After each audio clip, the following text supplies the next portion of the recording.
We begin tonight with breaking news. At least a dozen police officers have surrounded a home west of Bemidji, Minnesota on Archery Road as they try to calm down a distressed man inside. Good evening, everyone. Beltrami County authorities have told people living nearby to shelter in place, and they sent out 2 code red warnings to the neighbors. The shelter in place was first issued around 5 tonight, but a spokesperson tonight says the incident started around 4 this afternoon.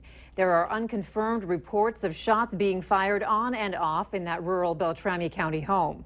A spokesperson has confirmed the gunman is the only person in the house. They will not say if the SWAT team is on the scene, but they are calling it an active situation. Stick with Valley News Live for updates on this story. What do you do when your city just keeps growing? For West Fargo leaders, it forces the city to keep an eye on the future. And that includes transportation needs. In this case, what is needed along Cheyenne Street. Valley News Team's Cornelius Hocker has our story. You might think this street and this street are miles away, 2 different cities perhaps, but they're actually both in West Fargo. West Fargo grew from a kind of a smaller town, is now growing into a larger community, and our infrastructure and roads need to grow with it. This is the core downtown. This is the historical downtown. The fastest growing city in North Dakota started along Cheyenne Street. That's why the city of West Fargo is throwing out ideas to make travel along this historic roadway easier for everyone. Those ideas range from adding elevated medians to Cheyenne Street, placing traffic lights along the road to avoid stop-and-go hassles at 7th Avenue West, seen here, and even cutting the distance pedestrians and bicyclists have to travel in between streets. The intention is to throw a lot of ideas out there, get public feedback, and try and take the best plan and move forward. Moving forward will depend heavily on what the public wants, says Matt Marshall, who works for the city of West Fargo. Regardless of what's done, people living and working in West Fargo know something on Cheyenne Street has to change to accommodate the growing population. Even if they don't live on Cheyenne, they use Cheyenne on a regular basis, and it's becoming dangerous. Cornelius Hawker, Valley News Live. To learn more about the downtown transportation study and voice your opinion, go to valleynewslive.com and look for this story. A 6-year veteran of the Air Force who served in Afghanistan says she's tired of the unfriendly welcome at the Fargo VA. Daryl Klepsa Andries says the last few times she's brought her service animals to the Fargo VA, they have been less than friendly to her there. She says in one instance, her wife was forced to leave the building with their service dog in training. Another time, a VA police officer harassed her about why her service animal was with her. And Daryl says she's tired of it. Are they really going to harass veterans like this every time they go into an appointment with their service dog? And I guess just to kind of let the public know that this is what's going on. I mean, it may not be, a big deal for some people, and it may mean everything to somebody else. The Fargo VA says if it's not a certified service animal, it's not allowed on their property. But they admit it's hard to know which animals are certified and which are not. To read the full statement from the VA, visit our website and click on this story. Marco Rubio made a campaign stop in downtown Minneapolis following endorsements from Minnesota Republicans Tim Pawlenty and Norm Coleman. Rubio is now considered the establishment choice within the GOP, following a strong showing in the South Carolina primary and aided by Jeb Bush dropping out of the race. Rubio told the crowd of 1,600 that he has the best shot of beating the Democrats in November. Without referring to frontrunner Donald Trump by name, it was evident Rubio was referring to him. The crowd was feisty during Rubio's speech, encouraging him to go to war with Trump in Thursday's debate. Authorities in southeastern Minnesota are reminding drivers to slow down and move over for emergency vehicles. They released some pretty powerful video today to back up the importance of that message.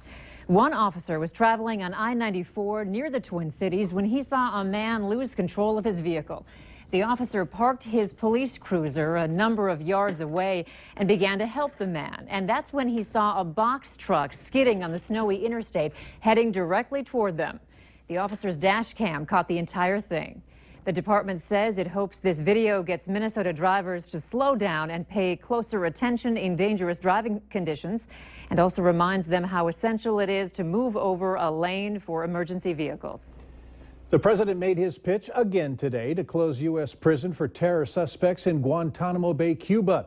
Not long afterwards, Republican leaders in Congress said, forget about it. Steve Handelsman has the new back and forth on this old issue.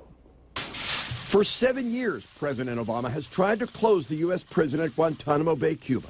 It undermines our standing in the world. U.S. allies want Gitmo closed. ISIS uses Gitmo as a recruiting tool, dressing hostages for beheading in orange, like Gitmo prisoners used to wear. There's no need for a prison in Cuba where U.S. laws do not apply, says Mr. Obama.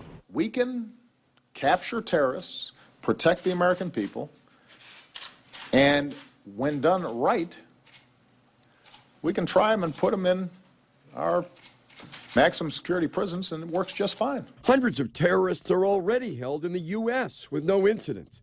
Mr. Obama did not propose which supermax prisons might take Gitmo detainees, but Congress voted last year to ban all Gitmo prisoners from the U.S. He should know that the bipartisan will of Congress has already been expressed against that proposal.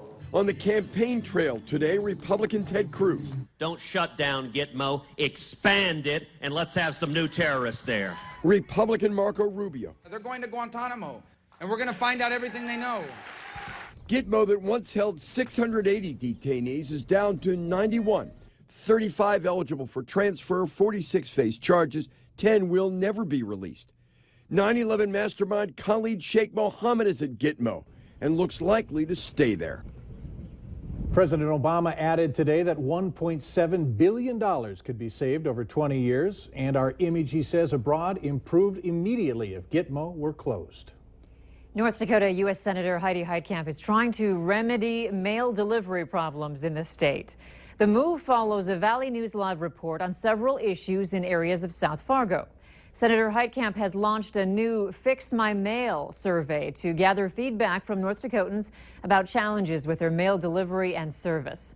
After starting the initiative in January of 2014, Senator Heitkamp collected more than 200 stories of problems with mail delivery and service in rural communities.